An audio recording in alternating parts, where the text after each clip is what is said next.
Army court room में आज एक केस अनोखा खड़ा था। छाती तान अफसरों के आगे फौजी बलवान खड़ा था। बिन हुक्म बलवान, तूने ये कदम कैसे उठा लिया?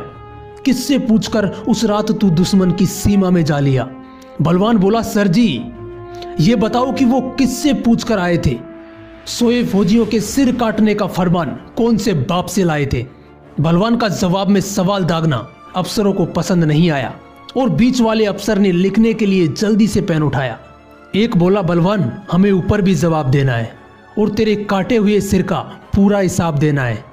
तेरी इस करतूत ने हमारी नाक कटवा दी, अंतर्राष्ट्रीय बिरादरी में तूने थू थू करवा दी। बलवान खून का कड़वा घूंट पीकर रह गया। आंख में आया आंसू भीतर को ही बह गया। बोला, साहब जी अगर कोई आपकी माँ की इज्जत लूटता हो, आपकी बहन बेटी या पत्नी को सरेआम मारता कूटता हो, तो क्या आप पहले अपने बाप का हुक्मनामा लाओगे या फिर अपने घर की लुटती इज्जत खुद बचाओगे? अफसर नीचे झांकने लगा, एक ही जगह पर ताकने लगा। बलवान बोला, साहब जी गांव का गवार हूं, बस इतना जानता हूं कौन कहां है देश का दुश्मन, सरहद पे खड़ा खड़ा पहचानता हूं। सीधा सा आदमी हूं साहब, मैं कोई आंधी नहीं हूं, थप्पड़ खाकर गाल आगे कर दूं, मैं वो गांधी नहीं हूं। अगर सरहद पे खड़े होकर गोली ना चलाने की मुनादी है तो फिर साहब जी माफ करना, ये काहे की आजादी है? सुनो साहब जी, सरहद पे जब जब भी छिड़ी लड़ाई है, भारत माँ दुश्मन से नहीं आप जैसों से हारती आई है। वोटों की राजनीति साहब जी लोकतंत्र का मैल है और भारतीय सेना इस राजनीति की रखेल है। ये क्या हुक्म देंगे हमें जो खुद ही भिखारी हैं? किन्नर है सारे के सारे, ना कोई नर है ना नारी है। ज्यादा कुछ कहूं तो साहब जी दोनों हाथ जोड़ के माफी है, दुश्मन का पेशाब निकालने को तो हमारी आंख ही काफी है। और साहब जी एक बात बताओ, वर्तमान से थोड़ा सा पीछे जाओ। कारगिल में जब मैंने अपना पंजाब वाला यार जसवंत खोया था, आप गवाह हो साहब जी, उस वक्त मैं बिल्कुल भी नहीं रोया था। खुद उसके शरीर को उसके गांव में जाकर मैं उतार कर आया था। उसके दोनों बच्चों के सिर साहब जी मैं पुचकार कर आया था। पर उस दिन रोया मैं जब उसकी घरवाली हौसला छोड़ती दिखी और लघु सचिवालय में वो चपरासी के हाथ पांव जोड़ती दिखी।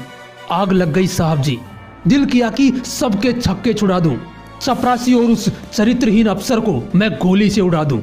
1 लाख की आस में भाभी जी आज भी धक्के खाती हैं। 2 मासूमों की चमड़ी धूप में यूं ही झुलसी जाती है। और साहब जी शहीद जोगिंदर को तो नहीं भूले होंगे आप? घर में जवान बहन थी जिसकी और अंधा था जिसका बाप।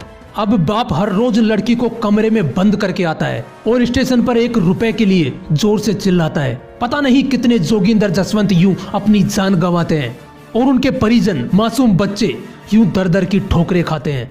भरे गले से तीसरा अफसर बोला, बात को और ज्यादा ना बढ़ाओ, उस रात क्या क्या हुआ बस यही अपनी सफाई में बताओ।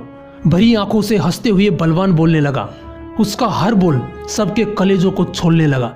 साहब जी उस हमले की रात हमने संदेश भेजे लगातार 7, हर बार की तरह कोई जवाब नहीं आया। 2 जवान मारे गए पर कोई हिसाब नहीं आया। चौकी पर लगे जवान लगातार गोलीबारी में मारे जा रहे थे और हम दुश्मन से नहीं अपने हेडक्वार्टर से हारे जा रहे थे। फिर दुश्मन के हाथ में कटार देख मेरा सिर चकरा गया। गुरमेल का कटा हुआ सिर जब दुश्मन के हाथ में आ गया, फेंक दिया ट्रांसमीटर मैंने और कुछ भी सूझ नहीं आई थी। बिना आदेश के पहली मर्तबा सर मैंने बंदूक उठाई थी।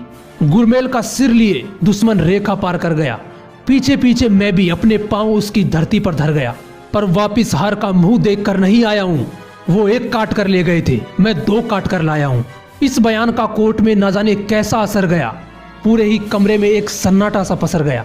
पूरे का पूरा माहौल बस एक ही सवाल में खो रहा था कि कोर्ट मार्शल फौजी का था या पूरे देश का हो रहा था। जय हिंद, वंदे मातरम।